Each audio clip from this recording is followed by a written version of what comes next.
So this is a seed bead. I use the wire, the very tiniest wire, the seed beads, then the stopper at the end.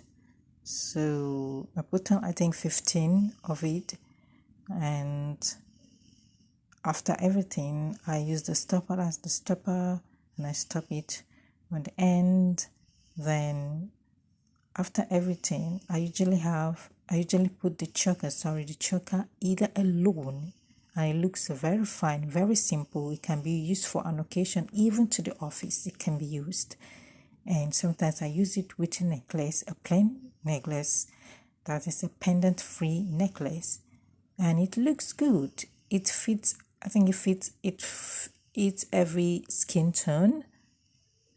So you will see the end result of that now, and you see it on my neck as well. It looks simple and it looks fine. That's the choker, and the choker with the necklace. So thank you for watching. See you next time.